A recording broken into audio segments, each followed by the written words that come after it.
I like to say ROI is a maybe. I can't guarantee it. COI is a fact. This is Metrics and Chill, where you'll learn practical strategies to drive consistent and predictable growth.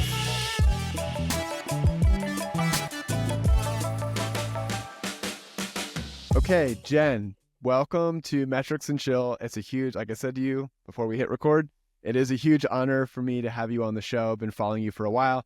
Listened to a couple of your interviews, of which you have a lot of. If this is the first time you're listening to Jen, you should go type in Jen's name into Spotify and filter by podcast and go listen to some, especially the interview with Devin Reed. But yeah, huge honor to have you on. Thank you so much. Thank you so much. This is by far the coolest podcast name I've been on, so you win. I can't, unfortunately, this is like the one part of the podcast I can't take any credit for. This is the great John Bonini. I think I've said this a couple of times, but I think the origin story at Databox is he wrote it as like a line in some copy, and then he was like, I gotta use this somewhere else. So they found a way to use it. So that's where the best stuff comes from. Absolutely. Okay, so for listeners, today we're going to be covering Cost of Inaction, or COI, as one of the metrics that we're talking about. And so I guess let's start here. Can you break down, what do you mean when you say cost of inaction? How is it measured? How do you think about it? Like, what's the foundation starting point before we dive too deep? Yeah. So let me start with this. Cost of inaction is a new concept for a lot of people, particularly in sales and marketing. So I always think when it's a new concept, it's helpful to frame it around something we know first. So most of us in sales and marketing are familiar with those three letters ROI, or return on investment. And ROI, if we break it down to its simplest definition, is by doing something, you might see a return that looks like this. If we think about cost of inaction, the way I describe it is like, by changing nothing, here is the unintended negative consequence of how you're currently solving the problem today. So if you stand those two up against each other, ROI requires that a human being changes, buy something, do something different, so that maybe you realize a future benefit. Cost of inaction is totally agnostic of the solution. It's simply saying, here is how you're currently solving the problem today, and here is the negative consequence, if it's time, money, risk, you name it, as a result of solving the problem in this way. And so if you put those side by side, I like to say ROI is a maybe. I can't guarantee it. COI is a fact, right? Like, this is how much it's costing us to solve the problem the way we're currently solving it today. I love this framing. Does this come into play when you come in and work with companies? Do you encourage marketing and the executive team and whatever to think about this and absorb, like, this feels like it has the potential to be like what messaging or positioning is, like from originating maybe in one place like marketing, but then trying to make its way out and impact like all these areas of the company? Or does this primarily in your mind live in sales and is something that's like baked into the sales process? You nailed it. I don't think it should start and end in any one function. Like, I've seen a lot of companies who are like, it's marketing's job to come up with that positioning. Well, I think anyone who's been in a sales role knows that if you get something thrown over the fence to you and you weren't a part of co-creating it, oftentimes that's where we see organ rejection. And so in my opinion, this is a collaborative effort where you're taking voices from sales, voices from marketing, voices from sales engineering, voices from your leadership team or your founder, and saying, what ultimately is the current status quo of how most companies solve the problem? We only exist as businesses because we have a different take on how we believe companies should be solving for the solution. So what is that grounded upon? And I think one of the missteps is we either see companies say like, sellers, that's your job, go figure it out, or hey, it's marketing's job, go figure it out. And then we don't have a complete picture or a complete story. So to directly answer your question, I totally think this is a cross-functional effort because everybody adds a piece to the pie here. And how do you have like a framework or like easy steps to determine this? Because it feels like what immediately is coming to mind is like, there's probably a number of costs to inactivity.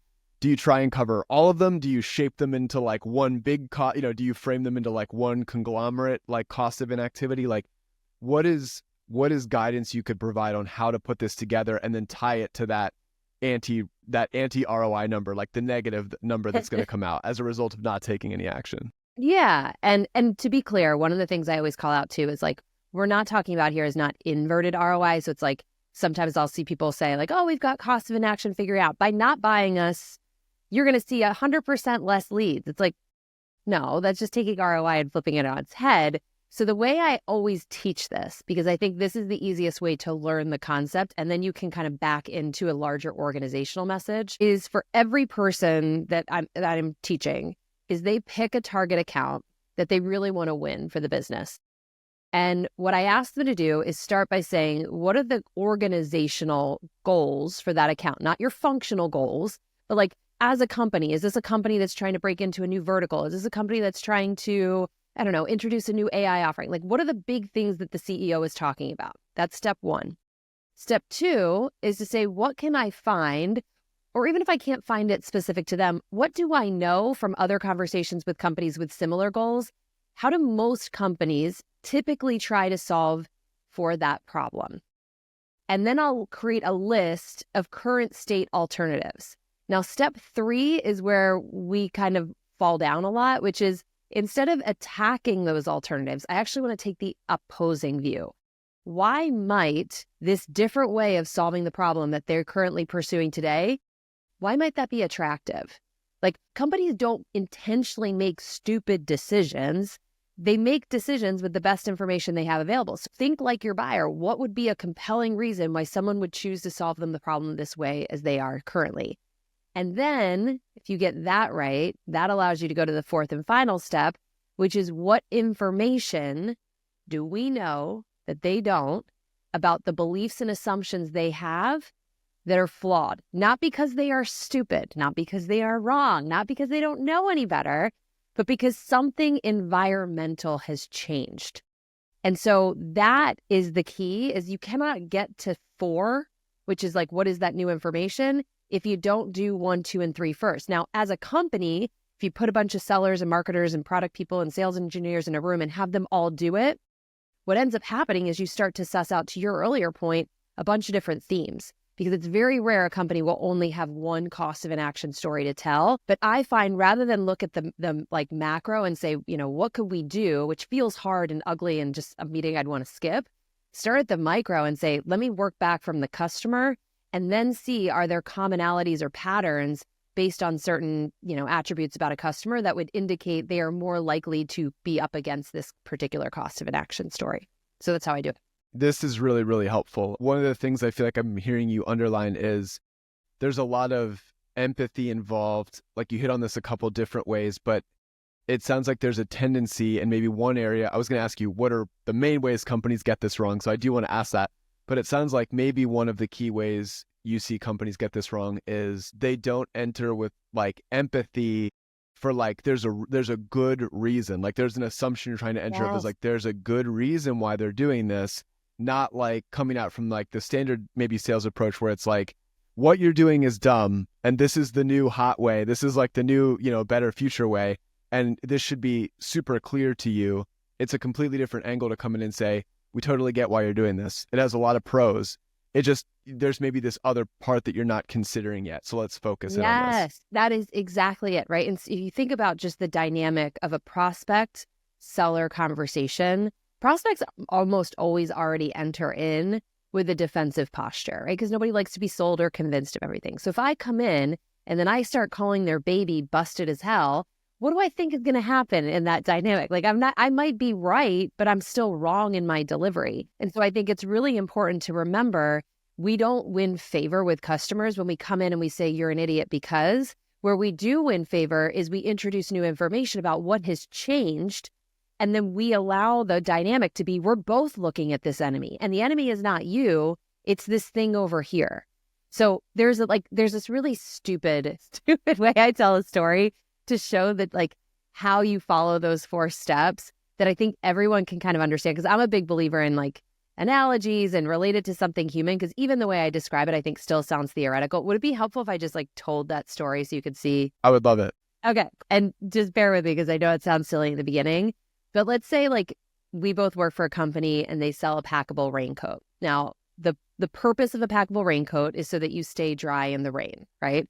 But if you think about the customer's goal, so that's step 1, my goal is to stay dry. If you think about step 2 is like, what are all the ways you could solve for the problem of staying dry? So what's the most, I'll just pull you in here. Like, what's the most common way we as human beings, if we look outside and it's raining, what do we grab when we want to stay dry? First, I would say umbrella. Yes. And then second, I would say a permanently wearable raincoat. Just stuck to our body. So umbrella, right? Umbrella, even if I don't know you and you don't know me, odds are you are likely to rely on an umbrella to stay dry. So what normally happens is we come in as salespeople and we're like, here's all the reasons umbrellas suck, right? Like you hold it up and it's windy and it inverts and you look like a moron. There's all this surface area on you that gets wet. And so it doesn't even do that great of a job. You forget the umbrella. And people will sit there and say, you're right. Yep. And then we say, and our raincoat is better for all of these reasons, and it only costs you $100. And that's the moment when the customer sits there and says, okay, you're right, but am I going to drop $100 on a raincoat that I don't really think I need because I've got 2 umbrellas and they're good enough? And this is the dynamic I saw happening in my conversation. So if you follow that 4-step process, you get to step 3. Now we're thinking, why do customers prefer umbrellas? Well, because umbrellas are cheap, right? That's why most of us buy umbrellas. You can buy an umbrella for like $4. So now step 4 is I have to think about what can I teach them that shows them that using an umbrella is actually not that cheap. The umbrella is still cheap, but using isn't. So here's what I came up with. First things first, I'm going to my territory and I'm not trying to get anybody who has a heartbeat to buy an umbrella. I'm focusing my territory on who is most likely to feel that problem. Probably people in Chicago, Miami, Seattle, right? So step 1 is filter your territory by propensity to have the problem. And then I'm going a step further and saying it's probably the people that like live and work in a city who maybe walk to work. So now I'm zoned in on a high propensity audience to have that problem.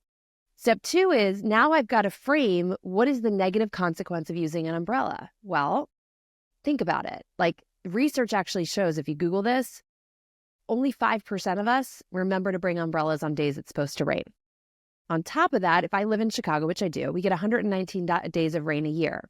So if I live and work in downtown Chicago and I step outside or I step down in the lobby and I see it's pouring out and I've got a customer dinner to go to, unless I'm part of that 5%, probably not going to just like go out in the rain and show up like a wet rat. What I'm going to do is I'm going to hit Uber. And Uber is going to do what Uber does, and they're going to charge me 4 times as much as it should because of surge pricing. And so if that happens 4 or 5 times a month, I'm actually paying $200 a month to stay dry because I forget my umbrella. So it's not attacking the umbrella. It's just saying our behavior around using it is fundamentally flawed. So now if you hold up a $200 a month Uber bill versus a one-time $100 a month pay or $100 payment for a raincoat, now the raincoat's actually the cheap option. So I know it's a silly example, but like that's how you get to that is I've first got to understand why do they prefer status quo? And then I've got to seek to understand what might they be missing in terms of how they are implementing status quo. Okay. I have like a product marketing nerd question. Oh my gosh, I want to use your story analogy because I'm hearing an important distinction here that I think is worth calling out, which is this thing, naming this, you called it earlier, like an enemy, or showing like how they're actually missing out on money and introducing them to this alternative is not the same as hitting on a bunch of feature and benefits. Like in this analogy, there is a place for that. And you like went through that at an earlier part, but that doesn't address the, but why not status quo? Like it's kind of easier to go back to my thing. What did I not talk about in that example? I didn't talk about the raincoat at all. Right. And that's where like what I want to ask you is like, okay, so here's this is like taking your example on the fly. So this may be a terrible example, but like feature benefit analysis, like we think about a lot, right? Like, so, okay, the raincoat offers, is completely wearable and covers your entire outfit, which offers you protection from sideways rain, which an umbrella doesn't. So if you take an umbrella, you're still going to show up wet. You know, your pants are going to be wet at the business dinner or whatever. And that's not good. And so it's inadequate coverage compared to the raincoat, which is full coverage. But your point is like, people are still going to like, you can go through all the feature and benefits, but then people are still going to say, I get it. I agree that like, I'll stay drier hypothetically with a raincoat, but for the 5 times, a year that I use it or whatever, is it actually worth that cost? And that's where we have to show them actually, even in those 5 times, you're still going to save $500 if you use it. That's exactly it. We love to talk about ourselves so much. And even when we convince ourselves, well, we're still being customer centric about like, if you wear the raincoat, you don't get wet. It's not. It's us centric because we are talking about our solution. Job number one is this person has to believe they have a problem. I would never in a million years buy a raincoat if I don't perceive I have a problem with how I'm solving for staying dry today. And that's the thing. I screwed this up all the time when I started selling. Run to the solution and hope by talking about the solution, I could wow them into believing they have a problem. It's totally backwards. First and foremost, I have to isolate how are you solving the problem today? Are there flaws with that? Are those flaws costly, risky enough to the point you'd warrant action? And then I can show up and be like, guess what? The reason the raincoat is awesome is because it is packable. So you don't have to remember it like an umbrella. It fits in your bag. But that's the end point. It's not the starting point. If I try to sell you on a packable raincoat because it fits in your bag, your thinking is probably like, yeah, but so does an umbrella. And like, why don't I just use the umbrella? Until you go through that story and you realize, gosh, I'm falling into this trap. This is me. And by the way, remember, 5% of people never forget their umbrella.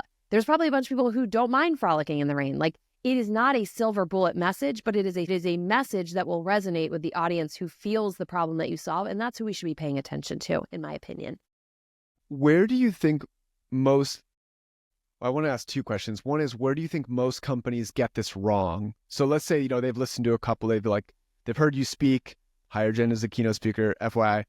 They've heard you speak at an event, or like they've read stuff on LinkedIn from you and they're like, okay, everyone, like we need to focus on this. When they go to roll it out, where do they get it wrong? Because I'd like listeners to be aware of a couple danger areas. Like one area that's coming to mind is, I would imagine it takes a bit of time and effort and work to like come to agreement on what this is. Because I would imagine like CEO or like executive team probably has like one narrative in their mind. Salespeople who are encountering this every day have a different, and then product team has a completely different like one that is. So how do you come to alignment? What do people get wrong about that? And then my second question is, wait, save it because I'll forget your second question. Okay, yeah. I've got limited mental capacity. I was on the verge of forgetting my second one already because I took too long to ask the first one. So go ahead. No, the first question is awesome. So there's a few things. One is coming up with all of this in a vacuum and then not testing it with customers. Your customers will be able to tell you in a heartbeat, this slaps or it doesn't, or you're missing this really critical piece, or you're blaming the customer too much here. So like, take advantage of that. Everybody has some happy customers. If you say, listen, as we work to like refine our messaging and focus on the right problem for the right customers, can we just run this by you and get your honest reaction to it? Some of the best feedback you'll get are directly from customers. We just skip over asking them. So that's one. Two is it like you come in, you do it, you put all this hard work on it, but because it's harder, we just put it on the back burner. And then we default to what's comfortable, which is like, hey, we released this new feature. Everybody go talk about that. So that's the most common one is number two. Like we tend to not do what's hard, but what's hard works because it's hard and nobody else does it. And then number three is we think too micro in terms of the problem. And so like I'm running into this right now with a client where it's like they're talking about a problem they solve, but the problem that they solve isn't actually it's not mapped up to a true business objective. Like we're thinking way too narrow. And so it resonates with the end user persona. But by the time you take it up to the C level, it's like, okay, yeah, I get that that's difficult for you, but what does it have to do with anything that matters to me? So we've also got to make sure it's the right elevation of problem when we're selling into B2B. Okay. And how many companies do you think, like you have a good sense of the state of sales? Do you think there's a healthy appreciation for how much loss happens to status quo, or this is like underutilized, or people just aren't doing the right thing with it? Like, how do you think this relates to fixing losing deals to status quo versus competitors? Or do you find people are like that you consult with are like overly fixated on competitors when maybe like the bulk of what they're losing is to status quo, or how does that come into play? I love this question, genuinely. Despite the vast amount of research, the vast amount of like yelling into the void on LinkedIn, the vast majority of people are still way too worried about competitive losses. And the reason for that is a lot of times no decision or status quo losses sound a lot like competitive like losses. So it's like, we are too expensive. Great. That's not on me, the salesperson. That's on our product pricing. They went with the other person because they had a better price. Well, if a prospect looks at two suppliers and both of them seem to offer the same value and you are more expensive, you've given them no other reason to choose you. Like price has to become the decision criteria. And so I think in many ways, if I look back at my own mistakes as a salesperson, I would just assume I was losing to these other factors that were actually just really status quo in disguise. Like, call me back next year. Now isn't a good time. Let me socialize this and get back to you. Like, I still think there's a lot of companies who don't appreciate status quo is destroying our pipeline. And it's the one we have the most control over in fixing. How do you recommend companies, let's say a company's listening, like, okay, you've convinced me. They meet with their team, they come up with an enemy, or they come, an enemy that is not the customer and it's not insulting the customer's and they are able to frame a cost of inaction and like tie it to a number. And then they they test it with customers, and then they start rolling this narrative out and they get good responses. What's a way you would expect this to show up in a measurable way that like, wow, this was the unlock for us? Would this be like reduction in lost deals, like to status quo, or like are there other ways that you would think about it? Yeah, so I would say reduction in close loss status quo, reduction in sales cycle time. So the thing that showed up for me is I was always like dragging prospects along with me versus and part of this is also the like soft skill of making it someone else's idea. Like, I'm giving you the framework to calculate COI, but you're the one that hits the enter button. And the magic in that is if someone does that versus being told it, it feels like their idea. And so they are much more likely to hang up the phone with me, walk to their boss's office and be like, look at this thing I just found. And so that helped me move sales cycles faster. The other big benefit, and this is one I just don't think we as salespeople appreciate enough, is just disqualifying faster. Like, there are times I've gone in with a hypothesis around COI and I've been wrong. And the problem just was not big enough.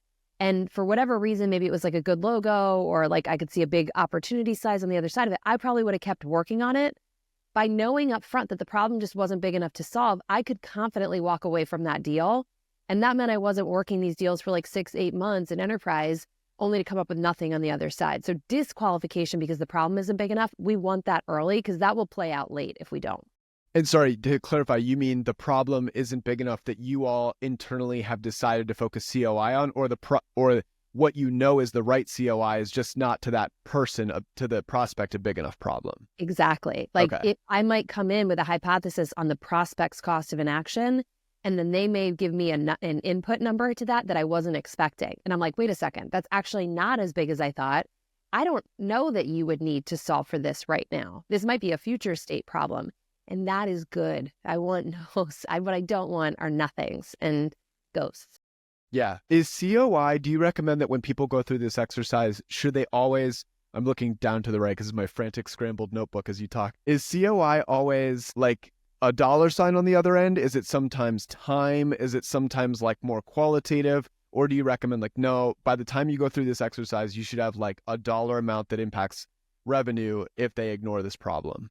That's a great question. Like, of course, time in a business ultimately equates to dollars, but I wouldn't lose sleep over trying to get to a specific dollar figure. Like, I think intensifying the pain enough is good. So I'll give you an example. There's a company I work with, and one of the problems they solve for customers is Wi-Fi reliability, right? And so when they go out to their customers, a lot of their customers are companies that have franchise models.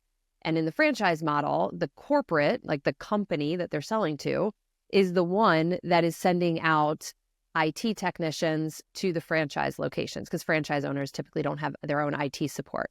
And so like one of the cost of inaction stories they were telling was, how much is it costing you to send out these IT people to go solve for things that was literally like just reset the power button. And then they come back. And it wasn't really just the cost of their time, because that's kind of built into how businesses run, but it was what that prevented them from being able to work on. So that's why we come back to that first step in the process, which is you've really got to understand what is it the company is trying to achieve, because sometimes it's not the direct like COI.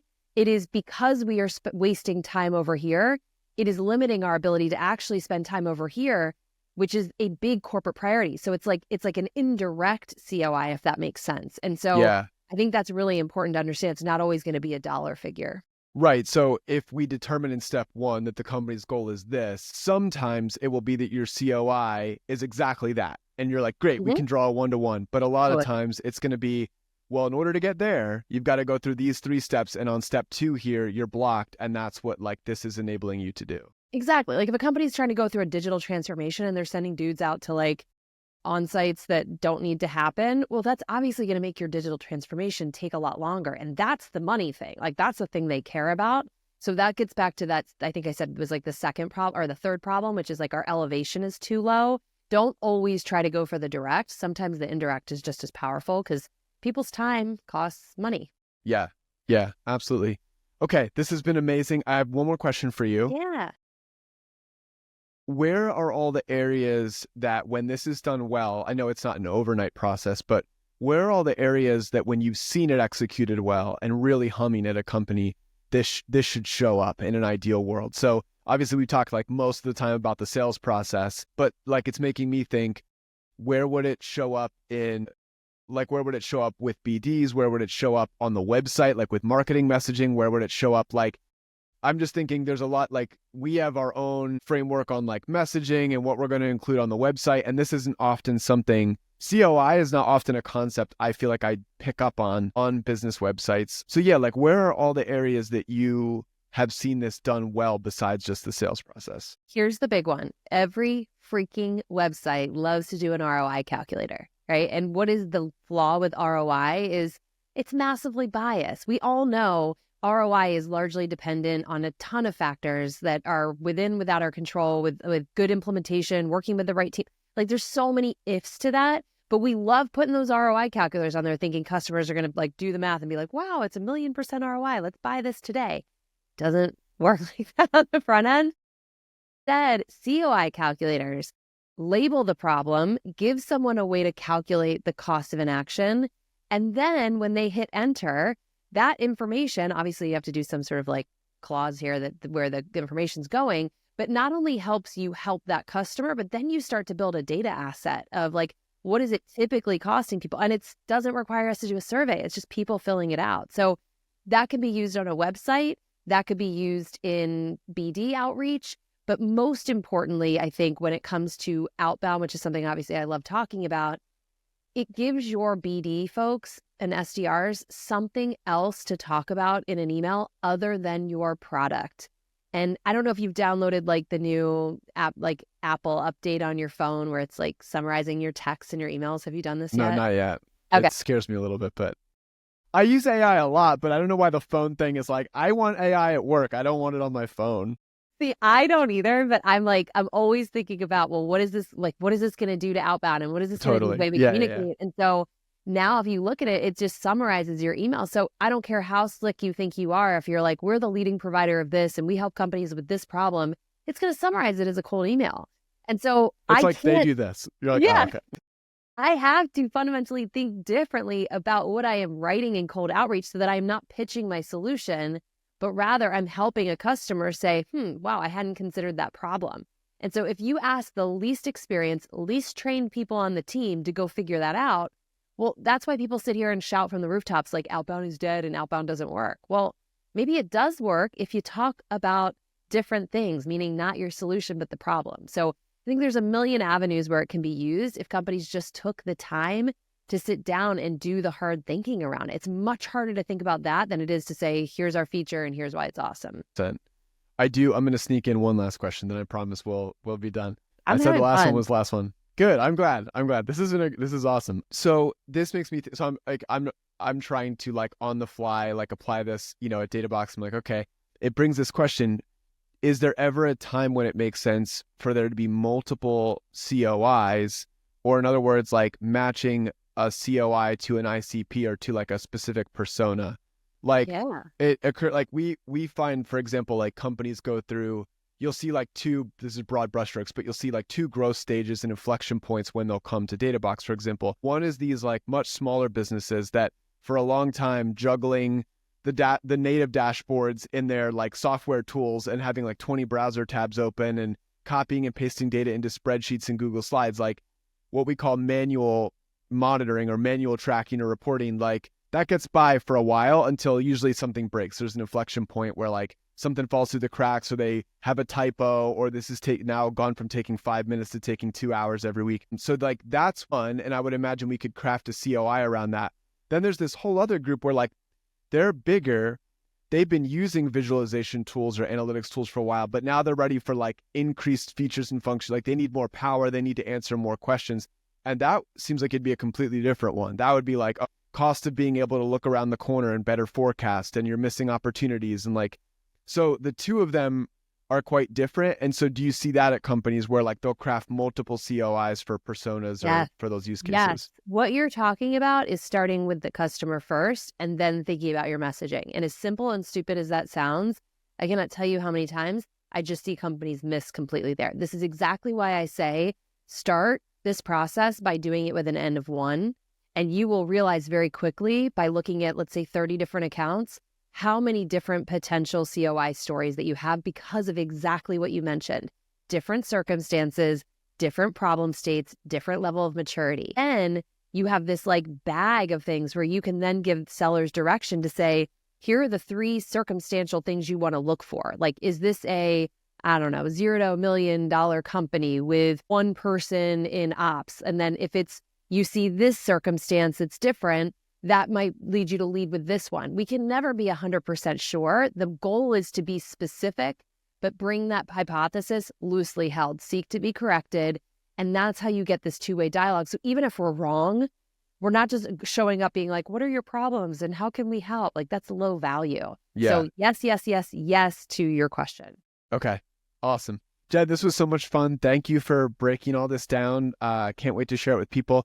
How can people work with you? Because there's a few different ways, I think. And then where should people go to learn more about you? Yeah, thanks for asking. DemandJen.com is my terrible website that we were joking about before. It's in the middle of getting a refresh. The 2 ways that I work with companies are either 1, bringing an idea like this into a sales kickoff. So lots of companies who have sales kickoffs, they'll bring me in to get the organization thinking differently about selling on COI versus selling on ROI.